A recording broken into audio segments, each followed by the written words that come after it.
So I thought I'd just share these couple of clips that I've been sent.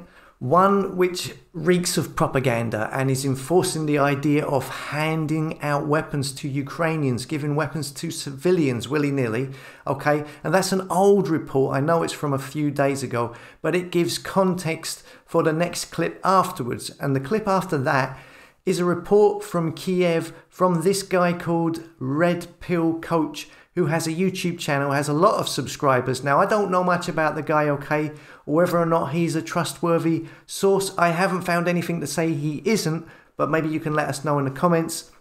He is talking in his clip from yesterday about how certain parts of Ukraine have now become lawless areas due to these weapons, these guns being handed out to civilians, and how that decision has created chaos. And I think he is inferring that this was done deliberately. And it kind of ties in with my video from yesterday where I was talking about the Ukrainian chat groups that were translated and how they sounded confused and were saying people were leaving because they were afraid. They were saying that the police and the authorities had fled the area or disappeared and were nowhere to be seen, and that the goal was to get people to leave.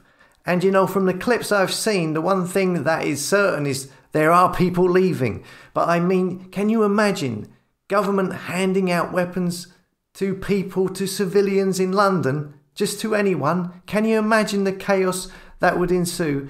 Is this being done to cause chaos, create order out of chaos, to deliberately destabilize the cities? So there is gang warfare, which then can be used as an excuse for whatever the plan is next. I don't know. Now, I'm not saying that this is definitely the case. I'm just looking at these clips and I'm sharing them with you and trying to figure out what is going on. Here's the two clips.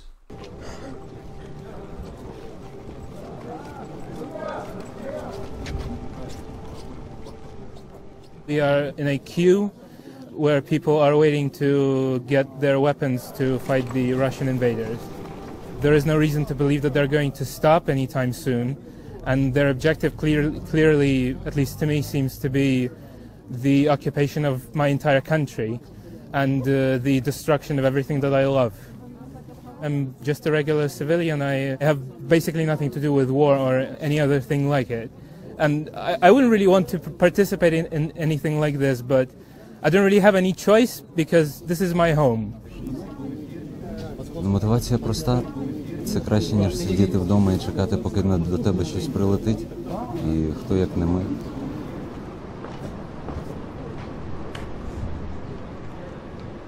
When I heard the explosions, I decided that I am ready. I'm an adult woman, I'm healthy, and it's my responsibility. Так, наразі, виходячи з того, що ми прив'язані до конкретного району Києва, ми готуємося саме до вуличних боїв. Нам розповідають, як правильно себе поводити в команді, поодинці. Люди тільки йдуть і підтримують, тільки хвалять, і щоб хтось переживав за це, що ми зброю. Я за сутки останні це. Наоборот, чим більше людей зараз, українців, всі зброють, тим спокійніше буде спати.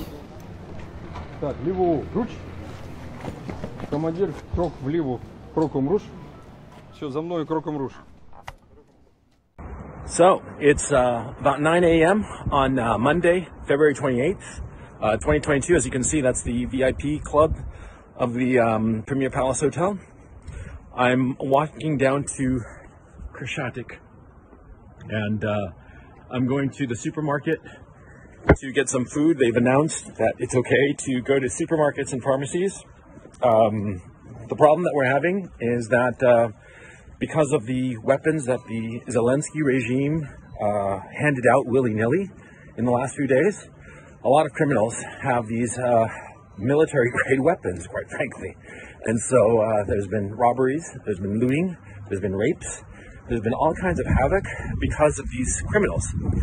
And it's known for a fact that these a lot of the shooting that went on last night in Kiev had nothing to do with the Russians. The Russians were 10 kilometers or more away from these shootings, so it was clearly probably gang-related, gangs settling scores and shooting one another.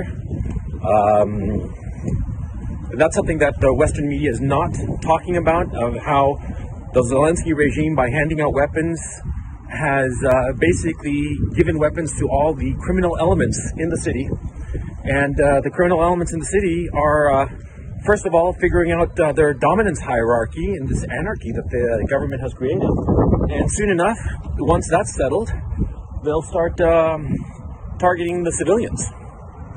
That's what the Zelensky regime has done, okay? So let's not pretend otherwise. These people have created, they are creating chaos in Ukraine in the name of, the people fighting against the Russians. It's absurd, it's irresponsible, and it will only hurt the Ukrainian people. And I've come to the conclusion that the Zelensky regime is evil. And I live in Ukraine. I have Ukrainian family members. I think that the Ukrainian people are a brave, gentle, and wonderful people. But at this time, I think that the Zelensky regime has gone insane and should be, Anyway, for those people, there have been some people who have claimed that I'm lying about being in Ukraine. As you can see, this is Kreshchatyk Avenue. I'm standing right in the middle of it. This is probably a first in history. I'm standing right in the middle of Kreshchatyk Avenue, and you can see in the distance everything. And, yeah. So anyway, I'm sorry if I sound a little frazzled, but, I'm actually worried about getting shot, man. Not shot by the Russians or shot by the Ukrainian army, but shot by fucking criminals that the Zelensky regime has armed here in Kiev. Dude, I'm so fucking angry, man. These fuckers are creating chaos. And this will not stop the Russians. That's the thing. It will only cause the death of civilians. The death and suffering of civilians so that Zelensky can have a fucking photo op. That's what's going on.